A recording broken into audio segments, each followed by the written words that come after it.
What's going on, people? My name is Batman, and this year Call of Duty is going to see some pretty big and rather unprecedented changes with its created class system. Now obviously a lot of that has to do with the exosuits themselves, but some of the big changes don't. For instance, the fact that Dead Silence is no longer in the game, period, or this new attachment that lets you see suppressed weapons fire on the minimap. And I thought these things were worth taking a closer look at just to get a better idea of what's going to be vastly different in this game, what to expect because of these differences, and based on those expectations, maybe you decide you want the game, maybe you decide you don't want it, or if you know you're getting it for sure, you can start to think about how you want to pwn all the fucking news with your superior game knowledge from day one. So I've talked about before how I felt this was going to be the most fast-paced COD in history because of the exosuits providing enhanced mobility and increasing the rate at which players were seen on the radar due to the exo thrust, and that belief has only been reinforced tenfold since then. In fact, I actually expect this game to be even more fast-paced than I had originally anticipated. What it seems like they are trying to do is create a multiplayer experience where every single player knows at nearly all times of the match where every single other player is, because a lot of the new stuff they are putting in is specifically designed to reduce the capabilities of stealth in general and reveal players on the minimap or through some other mechanism as often as possible. For instance, as I just mentioned, Dead Silence is gone. Everyone will always be able to hear everyone else's footsteps. Now, when this development raised some eyebrows, Sledgehammer came out and said, don't worry, we have our own unique fix in the works for this, but I think that's bullshit. If they had their way of dealing with it, they would just say what it is. I think this is some vague and false reassurance so that people don't get too worked up about this and still buy the game. It's just like when Mark Rubin said there would be no quickscoping in Ghosts, you know? I mean, we've seen all the perks and attachments and exo abilities, none of them serve as any form of Dead Silence, so whatever their solution is, it's not something you can equip to your class. I don't know what they could have up their sleeve that would work as a proper substitute. Now what this means is that every player should have a sort of proximity radar. At the end of the day, this mechanic will actually be very similar to the Destiny radar, or the Halo radar, but actually closer to the Destiny radar because the Destiny radar is less specific.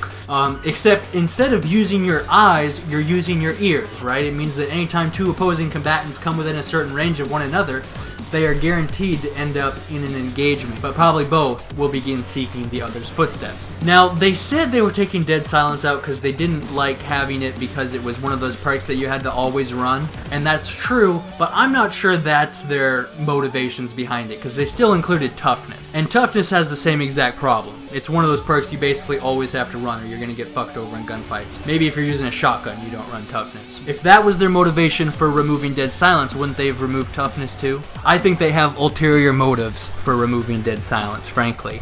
The big question will be, how loud are the footsteps? At what range can you hear them? We know that the sounds of this game are one of its strengths. Sledgehammer talked it up, as did the big YouTubers who got to play the game. They said it has very clear, very nice sounds. The developers said they gave their sounds time to breathe, whatever the fuck that means. But it's probably safe to say the footsteps are very clear and audible, but we can't know the range of them just yet. But when you hear them, I think you'll really hear them. The question is, you know, how far away can somebody be? Now, the lack of Dead Silence is an important part of the mechanism that will ultimately define this game, even though so few will ever recognize this mechanism itself. It seems like Sledgehammer wants players to use the radar to know where to look for the enemy, to use the radar as a map for getting into the general proximity of your enemies based on the red dots appearing, and then once you've closed the distance, when there's no Dead Silence, you'll be able to use footsteps to hone in on the exact position of your enemy. And so obviously the other important part of the strategy is to make sure that it's always easy to find a red dot on your minimap, and they've done that. I mean, again, your red dot shows up every time you jump thrust or use your exo in a significant way. That alone would make it very easy to figure out where the enemy is in general, but on top of that, they've included stuff like the peripherals perk, which gives your minimap a much wider range, much larger view of the map. The exo ping ability allows you to see enemy exo movement and weapons fire in your HUD. I'm pretty sure that means it's like the Oracle from Ghosts, right, where you can literally see the enemy gunfire movements through walls across the map and such. The parabolic microphone attachment, which allows you to see suppressed weapons fire on your minimap. You can get an attachment on your UAV that turns it into a Blackbird for the first 10 seconds it's called in. Now, what all this does is obviously create a very fast-paced game, which I'm Pro 4, which I'm happy about, but also a chaotic environment in which weaker players can thrive. The vast majority of gunfights in Call of Duty always come down to who saw who first, right? Because the TTK is so low that the gunfight itself generally goes to whoever shot first, regardless of what weapons either combatant is using and regardless of headshots and all that jazz. So what Ghost did was try to create an environment where it was very difficult to find anyone. I mean, it's right there in the name, Ghosts. They basically took the UAV out of the game. They designed the maps with so many different nooks and crannies, staircases and passageways that you could come into point blank range with somebody and not know they were there. And the only way to find people generally was by actually seeing them with your eyes. Now this was stupid of them because it made for a slow-paced shitty game and they suffered because of it. But they actually had the same goal as Sledgehammer and as Treyarch. They wanted to reduce the rate at which stronger players were finding newer or simply weaker players before said newer weaker players could find the strong players. Well, when you make it this easy to find anyone at any time, it brings a level of equilibrium to who's finding who first. Advanced Warfare is just taking it to the opposite extreme. Whereas Ghost wanted to make it very hard to find anyone, this new COD wants it to be very easy to find everyone. And a lot of this will have to do with map design, as was the case with Ghost and Black Ops 2, and we can't accurately judge those at the moment, but they have previewed a few maps. From what I have seen, they do look very symmetrical, and they do seem to have 3 lanes. Symmetry in 3 lanes makes it significantly easier to find people. Ghost didn't have lanes, or really any symmetry for that matter, but Black Ops 2 did, and obviously there are quite a few similarities between Black Ops 2 and Advanced Warfare. Sledgehammer's sort of channeling the create a class system from Black Ops 2. They're using the same score streak system with a few additions.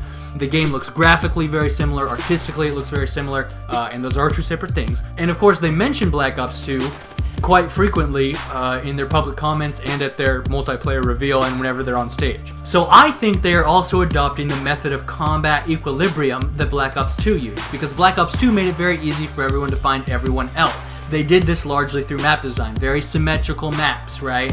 I mean, almost every map in that game, slums, hijacked, express, you could, fold it in half and it would be, it's like they took one half of the map and copy and pasted it onto the other side facing the other way, right? The score streak system encouraged objective play, which meant more people running out for tags and flags, which is how it will be in AW, but which obviously was not Ghost's original intention. When the game first came out, they did not reward objective play because they didn't want people moving around too much. They reversed that decision after they realized everyone hated their game, but regardless, it demonstrates the very different ways they went about the same goal. In Black Ops 2, if you simply walked forward in a straight line from one end of the map to the other, it was very difficult not to run into someone.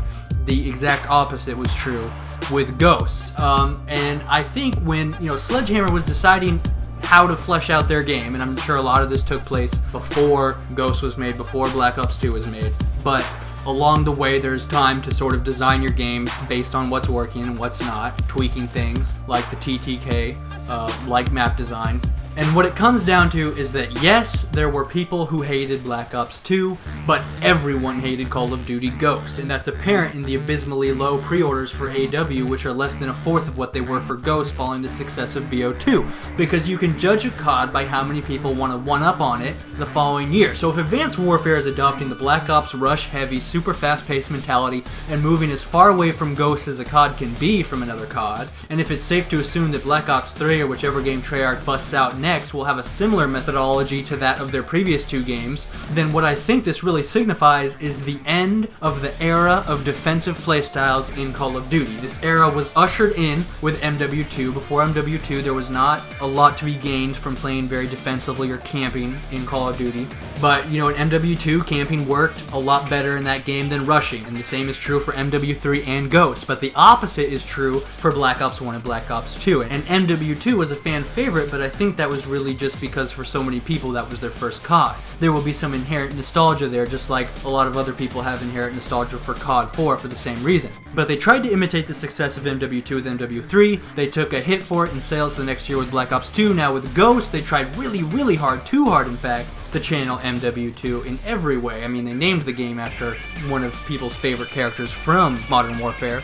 And ultimately, it was a colossal fail. If Advanced Warfare succeeds, if it does well, if it brings the franchise back from the brink, I don't think we will see another Call of Duty that plays like MW2 or MW3 or Ghost for a long time. And I'm sure we can all agree that those 3 games do have a distinct feel, both in the art style and the gameplay, that is different and as different as a COD can be from another COD that is different from the Black Ops series. So I believe Advanced Warfare will usher in a new era, the rise of the rusher and the cleansing of the camper. Or maybe I'm just full of shit. What are you guys expecting? Please rate. This is Batman signing out.